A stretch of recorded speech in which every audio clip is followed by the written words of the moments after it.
제네시스 G80 전기차입니다. 오늘은 그냥 편의상 G80 전기차라고 부를게요. G80 전기차는 이름이 이 G80이 될 것이다, G80E가 될 것이다 라는 사람들이 예상을 했죠. 결국은 정식 명칭이 Electrified GAT 혹은 GAT 전동화 모델, 이 둘로 정해졌습니다. 그때는 좀 이상하게 생각을 했었어요. 근데 그리고 나서 최근에 GV60을 출시했죠. 이 GV60이란 이름만 놓고 봤을 때는 얘가 내연기관 차인지 전기차인지 이름만 놓고는 알 수가 없어요. GV60의 장명법까지도 딱 놓고 보니까 이제야 조금 제네시스의 의도가 짐작됩니다.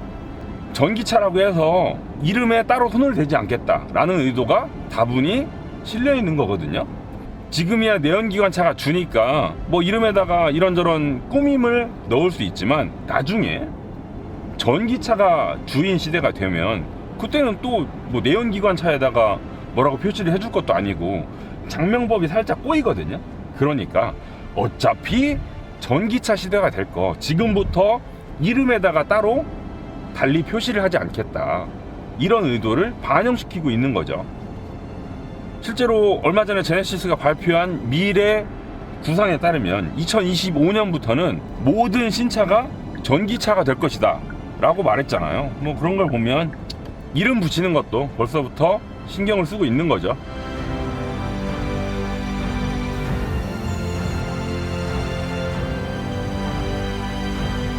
G80 전기차는 전기차라고 해서 그냥 G80과 크게 다르지 않습니다. 알고 보면 보이지만 모르고 보면 특별히 다르다는 걸 느끼지 못할 수준에서 매만졌어요. 에이, 전기차 느낌 좀 살짝 더 살려주지 라고 생각하시는 분들 많으시더라고요. 근데 G80의 소비자층을 생각해보면 아마 최소 40대 이상일 거고 보수적인 성향일 듯 하니 나는 전기차 보다 나는 G80을 더 추구한 것 같아요. 물론 기존 G80을 기본으로 만들었기 때문에 바꿀 수 있는 한계도 크고요. 얼굴에서는 쓸데없는 공기저항을 줄이기 위한 막혀있는 G 매트릭스 패턴으로 라디에이터 그릴을 덮었습니다. 그릴 오른쪽에는 충전구가 숨어 있는데요. 운전 경력이 좀 되시는 분들은 아마 아시겠지만 전면 주차보다 후면 주차가 더 쉽습니다. 충전구도 뒤에 있는 게 더 편한 경우가 많은데 살짝 아쉽죠. 그리고 여름에 특히 밤에 막 달리고 나면 앞에 벌레 시체 잔뜩 붙잖아요. 그럴 땐 커버를 손으로 눌러서 열기가 좀 꺼려지지 않을까 싶기도 하네요. 옆에선 전동화 모델 전용 19인치 휠 정도가 차이고요. 지금 이 차의 컬러 마티라 블루도 전동화 모델 전용입니다. 지금 이 시승차는 솔라루프 옵션을 넣지 않았는데요. 이게 옵션 가격이 140만원이거든요. 사실 태양광 충전의 효율이라는 게 기대만큼 높지 않기 때문에 차라리 몇 년 동안 140만원어치 충전을 하시거나 혹은 맛있는 거 사드시는 걸 추천드립니다. 실내도 일반 G80과 딱히 다른 건 없습니다. 계기판의 엔진 회전수 자리에 모터의 작동 상태를 띄워주고요. 센터 디스플레이의 EV 메뉴 정도가 차이점이죠. 뒷자리는 공간에서 차이가 좀 나요. 배터리를 차체 바닥에 넣다 보니 시트 아랫부분 공간이 줄어들었잖아요. 키 173인 제가 앉아보니까 줄어든 건 맞지만 그렇다고 욕먹을 정도까지는 아니더라고요. 뭐 앉을만 해요. 다만 1열 시트를 낮추면 2열에 앉은 사람이 그 아래로 발을 넣기 힘들어서 그건 좀 많이 아쉽더라고요. 딱 여기만 공간을 팠어도 훨씬 편했을 텐데 말이죠. 110만원짜리 2열 컴포트 패키지를 넣으시면 옆창과 뒷창 커튼, 3존 에어컨, 화장 거울, 다기능 암레스 등을 즐기실 수 있습니다. 250만원짜리 뒷좌석 듀얼 모니터 옵션도 있는데요. 솔직히 그 돈이면 차라리 태블릿 2개 사서 거치하시는 게 더 활용도가 좋지 않을까 싶어요. G80 전기차의 가장 치명적인 단점은 어쩌면 트렁크 공간의 축소를 꼽으실 수도 있겠어요. 바닥 배터리와 후륜 모터 때문에 일반 G80보다 트렁크가 확 좁아졌거든요. 커다란 본배가 달려있던 LPG차 같아요. 특히 G80 오너들 중에는 골프 즐기시는 분들 많을 것 같은데 4명 부킹해서 필드 가시려면 문제입니다. 골프 가방이 3개까지는 어떻게 겨우 넣겠지만 글쎄요, 4개까지는 힘들걸요?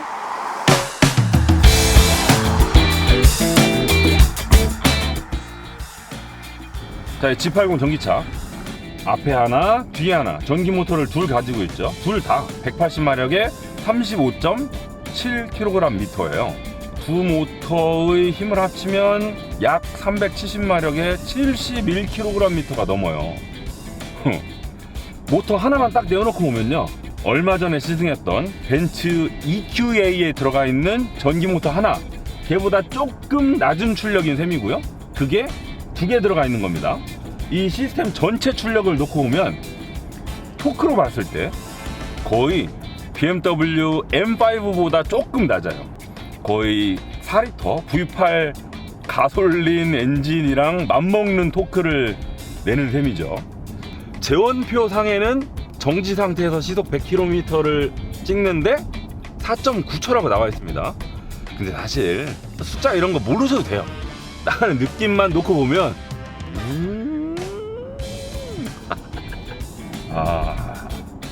그 롤스로이스가 항상 마케팅 용어로 쓰는 말 중에 에포틀리스 드라이빙이 있죠. 힘들이지 않고 달린다. 얘가 딱 그래요.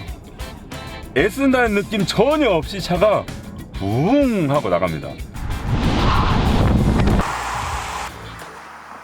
근데요, 이 G80 프리미엄 세단이잖아요. 점잖게 따는 세단. 그래서 이 370마력의 출력을 어지간하면 왈칵 쏟아내지는 않아요. 부드럽게 차를 싹 밀어냅니다. 이것도 다 소프트웨어로 만져야 되거든요. 모터에다 전기를 팍 주면 차가 팍 나갈 텐데 그러면 안 돼. 힘을 이렇게 줘야 돼요. 웅. 근데 또 웅 할 때 이 초반을 너무 길게 가져가면 답답해. 웅. 자연스러운 가속. 요런 조율, 소프트웨어 아주 좋아요. 이게 되게 재밌는 게 있습니다. 보통의 전기차, 그 중에서도 모터를 둘 가지고 있는 전기차들의 스펙을 보면 뒤에 달려있는 후륜 모터가 더 강력한 경우가 많죠. 근데 이 G80 전기차는 앞뒤 모터의 출력이 똑같아요. 테슬라 모델 3를 보더라도요, 앞에 달려있는 전기 모터는 고속 크루징에 적합하고 또 뒤에 달려있는 모터는 초반 가속에 적합하도록 세팅을 했어요. 근데 얘는 똑같은 전기 모터인데 이 각각의 모터의 소프트웨어로 전기 신호를 어떻게 주느냐에 따라서 이 두 모터의 강약을 조절해 가지고 힘을 달리합니다. 자, 이걸 눈으로도 확인할 수 있어요. 지금 제가 계기판에 앞뒤 모터의 출력 배분을 띄워놨습니다. 자, 가속 페달을 가져가요. 자, 그래픽 올라가죠. 뒤에는 3칸, 앞에는 2칸. 그리고 어느 정도 속도가 붙으면 앞쪽 모터는 꺼버리고 뒤쪽 모터로만 달려요.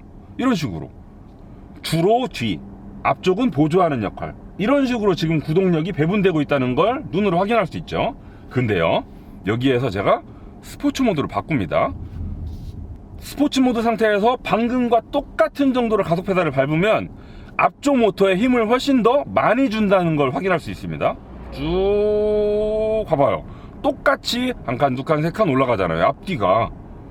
앞뒤 모터의 힘은 같지만 모터를 하나만 쓰냐 아니면 둘 다 동시에 똑같이 쓰느냐에 따라서 나가는 느낌이 달라지는 거죠. 이런 식으로 구조는 비슷하되 이 소프트웨어로 모터를 어떻게 활용하느냐에 따라서 모드의 특성을 구현한다는 점 되게 재밌죠.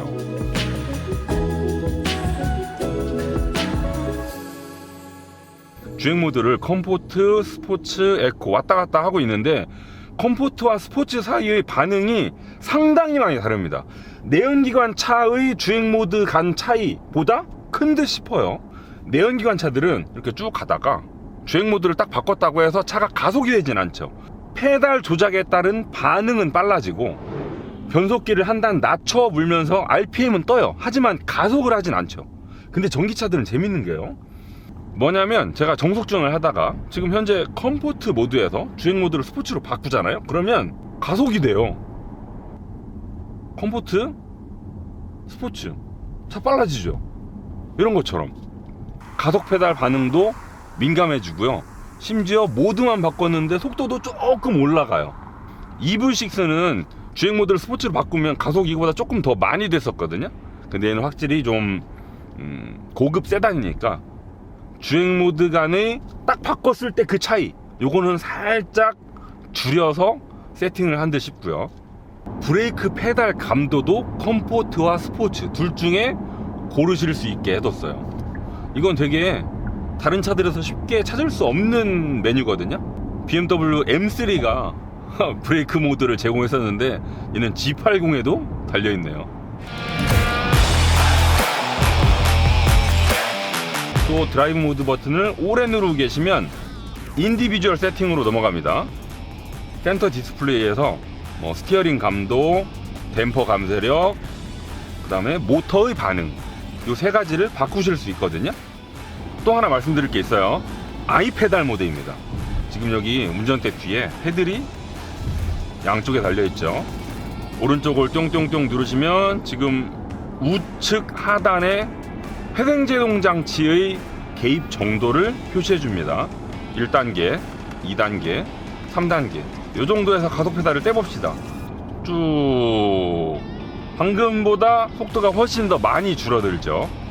그리고 한 번 더 누르면, 그러니까 맥스 상태가 되면 아이페달 모드가 켜지거든요. 자, 아이페달 불 들어왔죠. 이 상태에서는 뭐가 다르냐, 가다가 발을 뗍니다. 속도가 줄어들죠. 점점 속도를 줄이다가 이렇게 완전 정차까지 시켜줍니다. 바로 전까지 내연기관 차만 줄곧 타오셨다면 이 아이페달 모드를 쓰셨을 때 아마 이질감을 좀 심하게 느끼실 수 있어요. 하지만 이건 조금만 써보시면 금방 적응하실 수 있거든요. 한번 적응하시고 나면 엄청 편하게 쓰실 수 있습니다.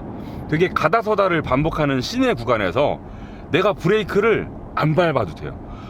오른쪽 발목만 살짝 더 밟았다 뗐다 까딱 하는 것만 가지고 차의 속도를 다 조절할 수 있으니까 이거보다 이게 더 편하거든요. 부드럽게 차를 세우는 것도 가능하거든요.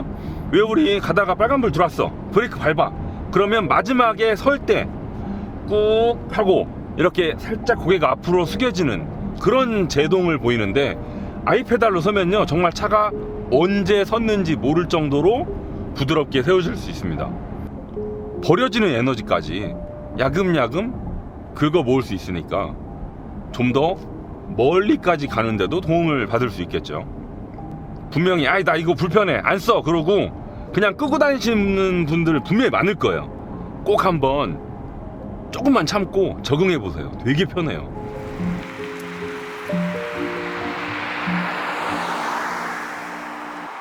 이렇게 고속도로에서 크루징할 때 정숙성. 아니 너무 칭찬한다고 또 욕하실지도 몰라 시청자분들. 근데 진짜요. 지금까지 말씀드리는 것도 사실이지만 이 정숙성만큼은 진짜 사실입니다. 제가 지난번에 미디어 시승행사 때도 조용하다는 칭찬을 되게 많은 시간 할애 얘기했거든요. 이 정숙성. 내연기관 차를 타다가 전기차로 옮겨 타면 야 역시 엔진이 없으니까 이렇게 조용하구나 라며 칭찬을 하잖아요. 근데 다른 전기차를 타다가 G80 전기차를 타면 아 전기차 안에서도 조용함이 다를 수 있구나 라는 걸 새삼 깨닫게 됩니다. 같은 전기차 중에서도 얘는 특히 조용해요. 앞뒤 좌우 모든 유리에 다 이중접합 차음 유리를 썼고요. 지금 전반적으로 노면 소음, 풍절음, 이 차가 달리면서 전해지는 모든 소음에 있어서 불쾌한 게 없어요. 이건 역시도 G80의 본분에 부합되는 점이라고 볼 수 있겠죠.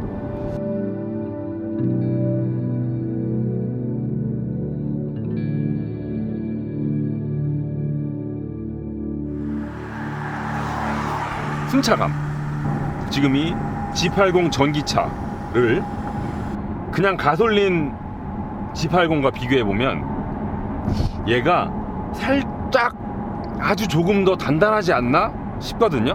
물론 정확한 건 두 대를 연이어 타봐야 알 수 있겠지만 제 기억으로 비추어 보면 이 G80 전기차가 일반 G80보다 조금 더 단단한 듯 싶어요. 제 취향에는 일반 G80이 좀 너무 물렁물렁해서 살짝 아저씨 취향이라고 생각을 했었는데 얘는 그렇지 않습니다. 오히려 제 취향에 조금 더 가까워요. 3.5 터보 G80과 비교를 해보면 지금 이 G80 전기차가 한 약 300kg 정도 더 무겁거든요. 300kg이면 성인 몇 명이야? 70kg 잡고 73... 요즘 구구단위 헷갈린다. 성인 4명보다도 더 무거운 무게 차이잖아요. 300kg 정도 차이가 난다면 스프링과 댐퍼 설정을 달리 할 수밖에 없습니다. 지금 이 G80 전기차도 분명히 스프링과 댐퍼를 만졌겠죠. 그렇다 보니까 결과적으로 지금 이렇게 일반 G80보다 조금 더 단단한 듯한 승차감을 보이는 것 같고요. 또 제 취향에 조금 더 적합하고요. 물론 이 일반 G80보다 단단해졌다는 얘기지 지금 이 차의 승차감이 절대적으로 단단하다는 얘기는 전혀 아닙니다. 승차감 아주 좋아요. 여기에서 드라이브 모드를 스포츠로 바꾸잖아요. 분명히 조금 더 단단해지긴 했어요. 근데 그 차이가 드라마틱하진 않아요. 지금 다리 이음에도 두둥? 스포츠 모드로 놔도 편하다. 그리고요, 승차감에 있어서 또 말씀드리고 싶은 게 스프링과 댐퍼 설정으로 인한 차의 거동에 있어서 불쾌함이 전혀 없습니다. 훌륭해요. 차 전체 길이가 5m가 넘고 휠베이스가 긴 대형 세단이니까 앞이 들어가고 뒤가 따라오는데 딜레이는 있죠. 이거는 차의 크기에 따른 문제니까 어쩔 수 없고요. 그건 문제점도 아닙니다. 엔진보다는 모터가 아무래도 좀 무게가 덜 나가니까 머리를 이렇게 훅 집어넣을 때 회수성도 조금 더 좋아진 듯 싶고요. 이 본래 내연기관 차였던 걸 전기차로 바꿨다고 해서 운동 성능이 손해보지 않았다는 점, 오히려 더 좋나 싶을 정도의 결과를 만들어냈다는 점, 저는 이거 되게 높게 평가하고 싶거든요. 자, 근데요, 제가 이 G80 전기차의 이런 주행 느낌에 대해서 꽤 칭찬을 많이 했잖아요. 그러면 여러분들 중에 분명 이런 의문을 제기하시는 분들 있을 것 같아요. 전기차 전용 플랫폼 eGMP 안 쓰고도 그렇게 잘 달리면 현대차는 뭐하러 eGMP 만들었냐? 라면서 따지실 수 있습니다. 근데 보세요, 전기차뿐만 아니고 내연기관 차를 만들 때도 원래 자동차 회사들은 플랫폼으로 돌렸었습니다. MLB, MQB, TNGA, SPA, CMA 훨씬 더 돈을 절약하고 편하게 차를 만들 수 있거든요. 그렇다면 앞으로 전기차 시대가 될 텐데 전기차 전용 플랫폼을 만들지 않을 이유가 없겠죠. 전기차 전용 플랫폼을 만들어서 앞으로 나올 많은 전기차에 또 돌렸으면 되니까요. 그리고 두 번째 이유, 전기차 전용 플랫폼을 만들면 기존 내연기관 플랫폼으로 전기차를 만들었을 때 할 수 없는 것들을 다 취할 수 있습니다. 지금 이 G80 전기차의 트렁크를 보시면, 그리고 현재 나와 있는 아이오닉6와 EV6의 평평한 2열 바닥을 보시면 왜 전기차 전용 플랫폼을 만들었는지 한눈에 확인하실 수 있잖아요. 그래서 이건 운동 성능의 좋고 나쁨이 아니고 어차피 플랫폼 만드는 거니까 전기차 시대를 맞아서 전기차 전용으로 만든 거고, 전기차를 활용함에 있어서 장점을 많이 취하는 쪽으로 개발을 한 거고, 그뿐이다. 그리고 이 전기차 전용 플랫폼 말고 내연기관 플랫폼들도 이미 자동차 회사들이 수십 년간 만들어왔던 기술이기 때문에 기술 수성도가 전기차 대비 높을 수밖에 없겠죠. 그걸 엔진 떼고 모터를 집어넣었다고 해서 주행 성능이 상대적으로 확 떨어지거나 그렇지 않는다는 말이에요. 다만 그 마지막 세팅을 함에 있어서 조금 삐끗하면 똑같은 차인데 엔진이 달려있는 것보다 떨어질 수 있어요. 하지만 이 G80 전기차처럼 그 세팅만 잘하면 충분히 좋은 운동 성능도 낼 수 있다. 나는 출퇴근할 때 편하게 타고 싶어? 오케이. 나는 가족들과 나들이 갈 때 귀하게 모시고 싶어. 오케이. 회사 출장 갈 때 뒤에 사장님 모셔야 돼? 오케이. 주말에 나 혼자 가끔 쏘고 싶어? 오케이. 또 간혹 와인딩도 갈 거야? 오케이. 그러니까 이 G80 전기차를 타고 어디를 가시던 어떻게 쓰시던 걱정하실 일이 거의 없어요. 그냥 G80의 심장이 엔진에서 모터로 바뀌었다 뿐이지 G80이 할 일은 다 해냅니다. 그것도 훌륭하게.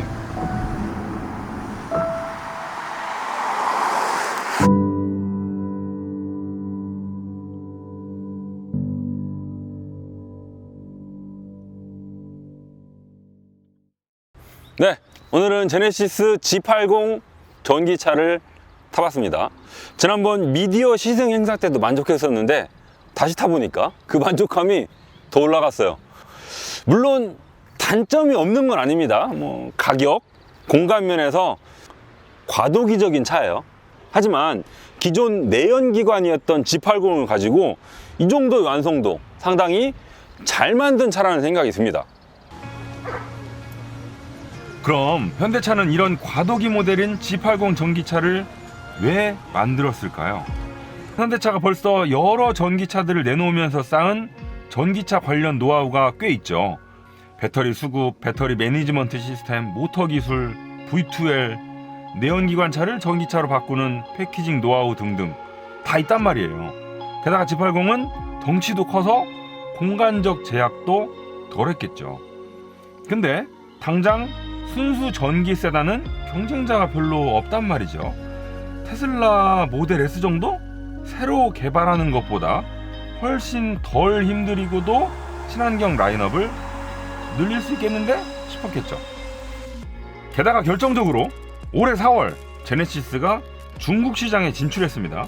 중국은 지금 전기차 보급을 세계에서 가장 열심히 하고 있는 나라 중에 하나거든요. 그 당시에는 GV60도 출시 전이었고 전기차 한 대도 없이 중국 시장 진출하기에도 모양새가 좀 빠지고 결국 G80 전동화 모델 투입이 딱이지 않았을까 싶어요. 네, G80 전동화 모델 차는 좋았습니다. 공간에서 손해본 걸 감안하더라도 운동 성능이 매우 만족스러웠기 때문에 차는 꽤 마음에 들었어요. 주행거리도 수긍할 수준이고요. 가격이 문제인데 G80 전기차처럼 6천만 원이 넘으면 국고 보조금을 50%밖에 못 받으니까 부담은 더 크죠. 옵션 조금 넣고 사시면 8천만 원 초중반은 지불을 하셔야 될 텐데 그럼 내연기관 G80보다 훨씬 비싸거든요. 내가 아무리 전기 세단을 사고 싶어도 선뜻 고르기 쉽지 않은 차이죠. 그래서 오늘의 결론, G80 전기차 의미 있는 시도다. 하지만 많은 선택을 받기엔 시대를 잘못하고 났다.